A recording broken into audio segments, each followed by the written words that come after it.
If you've yet to beat any legendary missions, I highly suggest that you try your hands on Roosevelt Island first. This mission provides a very linear pathway in terms of completion, and if your team is able to exercise patience and extreme caution, you guys are going to be successful. I made a tutorial for it, so check the link in the description below.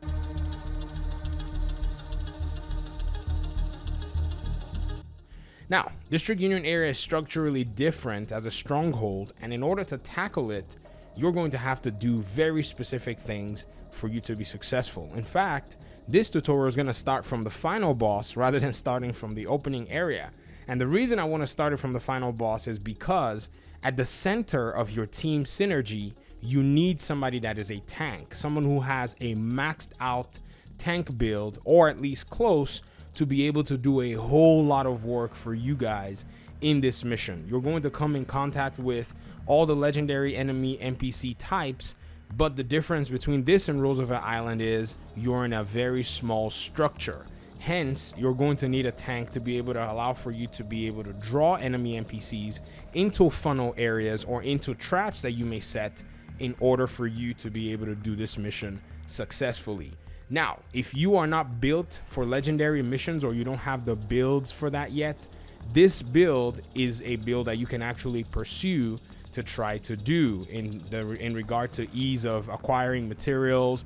All you have to do is roll your armor high, put on the firewall specialization, make sure that the points are all maxed out, and you're gonna get yourself a tank build. And then over time you can start adding the little things like armor regeneration and other things that help you with your particular build. So first things first, well, first thing last, or last thing first, the boss in Union District or District Union area, whatever the heck it is actually a heavy tank who has a one-shot pulse ability, something that I have never seen in the Division game in my entire playtime from the Division 1 and Division 2, but we have seen some kind of a similarity between his ability and something that the Black Tusks use, which is a little pulse mechanism that actually takes out your health little by little. They throw it to you and it shows a red halo around the area of effect. In terms of this boss, he has a charge that shows up on his head that when he does it, it's a one-shot. It one-shots everyone around his area of effect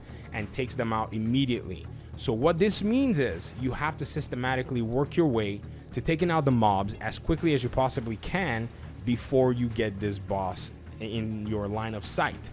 Why that tank is important is that tank is going to continue troubling the boss to keep his focus on him while you guys take out the rest of the NPCs. This was a very successful method that we used to clear the end part. And not only did that tank player help us through all of that, Mr. Casual Villain, that's the name of the person here, you also need your tank to work with you on the other levels approaching the end of this mission. And that's why I said I was going to start from the end, just so you can see the very big importance of a tank in a gameplay setting like this.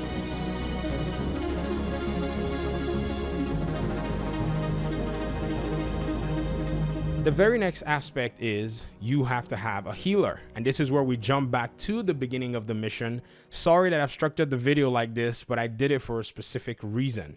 And the beginning of the mission is where it's going to show you almost all the enemy types that you're going to come in contact with. And the reason I say almost is because you're basically not going to get any healers in the opening of the courtyard. So what you need to pay attention to is all the different kinds of enemy NPCs in terms of runners, shotgun bearing, annoying drone seeking idiots that run all the way at you. You're also going to get heavies. You're also going to get mechanical tanks, but you're not going to get warhounds. Warhounds you're going to get later on in the mission.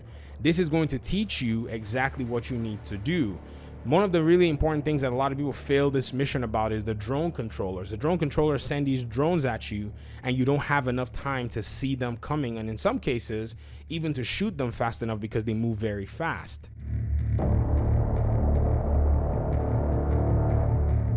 So let's talk about roles in this legendary mission. One of the really important things about playing a legendary mission is everyone has to play a role. Everyone has to get on their mic because communication is very essential.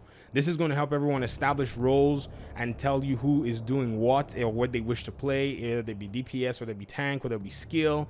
But the most important thing is that each player is actually well spec'd and very aware of their surroundings. District Union's opening encounter gives you a poor line of sight, and your first problem is this particular structural problem, and you're going to encounter it all through the mission, and you have to work through it. Nevertheless, remaining outside the courtyard at a good distance when you open the mission is going to help you sight all the enemy NPCs that are approaching your team.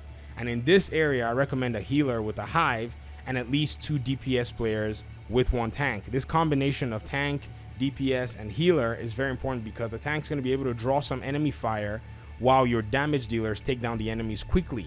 Another thing that you have to be very aware of as a damage dealer if you're playing that role is that you have to make sure that you target the drone controllers when they come out of the chopper.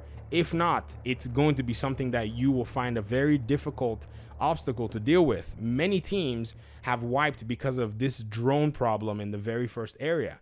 And so when the drones start to rush you, you know you're in a bit of a trouble because now you have to recover. But if you take down the drone controllers first, then you have solved a very huge part of your problem. In fact, I think if you take down the drone controllers, almost all of them, or if not all of them, as quickly as you possibly can, the rest is just quick work from there because you have heavies approaching. Maybe you have some electronic tanks that are shooting at you, and those you can take out easily if you maintain a very good distance and your healer continues to heal you guys.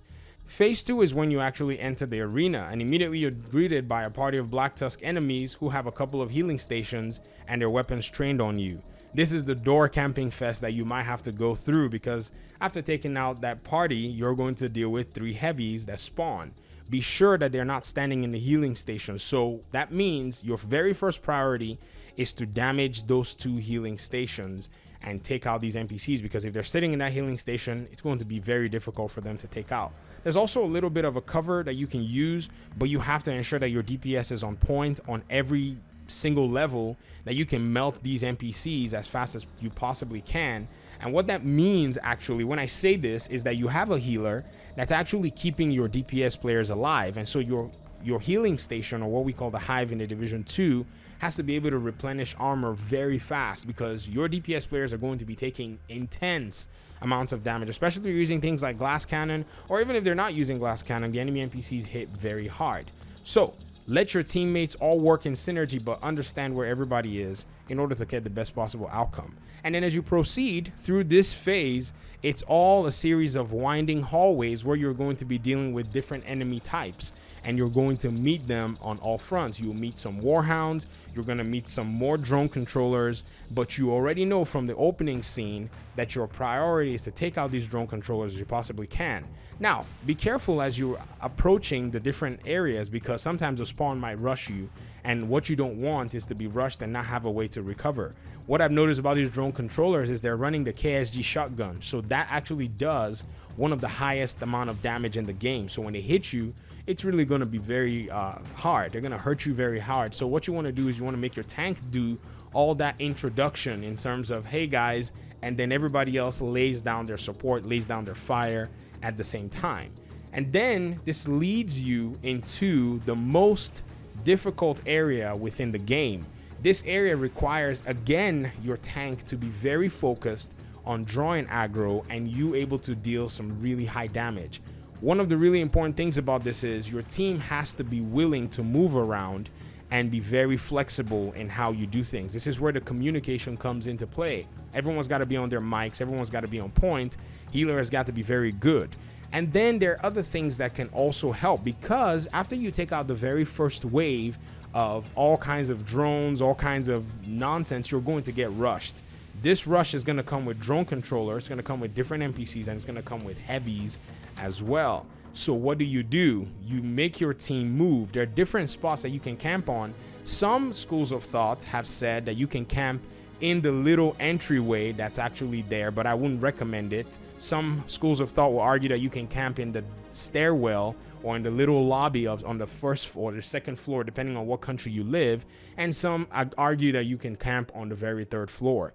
Whatever or wherever it is you camp, you have to be able to deal enough damage to melt these NPCs as soon as you possibly can. And then after that, you're going to get warhounds who are going to be running all over the place, but usually because of the way they move, they just make themselves difficult to hit. As long as you stay in cover and you also adapt your movement and your positioning, you should be able to take them out. And then as you proceed, there are going to be different rooms and different areas where you find yourself in very close quarters combat. Don't let that actually bother you. All you need to do is you need to maintain the ability to be able to pull back into safety. And as your healer has to be able to keep an eye out for everybody. Your tank is going to be doing a lot of the work. They're going to be bringing the NPCs into your little funnels, indoors in terms of entrances or little hallways that you guys can actually deal with until you actually make your way to the parking garage. This is another area that's very challenging in this mission. The parking garage actually has multiple spawns of NPCs, and many of them will come with their support station. I think they have 2 support stations here, which provides a little dilemma for players to deal with. Now, one of the really interesting things about having a tank is you're not only a tank, you're providing some support that the rest of the team may not be able to deal with in that case, because you want to be cautious. So the way we played our mission, we had our tank actually go into the battlefield in the midst of the NPCs, marked the support stations for us, and then blocked for the DPS players to be able to take out the support station from time to time. I was running my explosive damage. My job was to melt NPCs, provide some good crowd cover. And so all I did was just place my turret outside of the door in the office that's there. And I just stayed in the office in a little bit of cover. And I just kept aiming my grenade to take out enemy NPCs. I kept myself away from any enemy line of sight, because I was dealing, in my opinion, a very high amount of damage, and they would have been targeting me, because I've noticed when you're running this kind of build, you have very low health, and I think the enemy AI is very in tune with that. So sometimes they target you because you have low health, or sometimes they target you because you're dealing that kind of damage that's causing them a lot of trouble. But either way, our other 2 players on the team, what they just did was they just maintained a very low profile while the tank did all the work in regard to bringing them close to him. Now note, tank players, whenever you're going to make your way out there, you have to have a means to revive yourself. So if your revive hive is on cooldown, do not make that kind of decision. Take your time, make sure you have a way to revive. In case they focus you and down you, you can get up and make your way back to safety, or somewhere close to safety where your teammates can revive you as well. And then once you're done with all of these places, you get to the end, and the end actually provides a checkpoint for you where you can apply the tricks that I've actually said. So that's pretty much how you beat District Union area. It's a lot of patience. I've played this mission about 7 or 8 times before actually making it to the end, and it really did test my patience. But I'm really happy that I got the so-called legendary hat and I was able to complete the mission. I think for me, that's enough. My next goal is to go to Capitol Building, and I'll be bringing you guys a tutorial for that as well. So thank you very much for watching the video. I appreciate you guys' time and audience.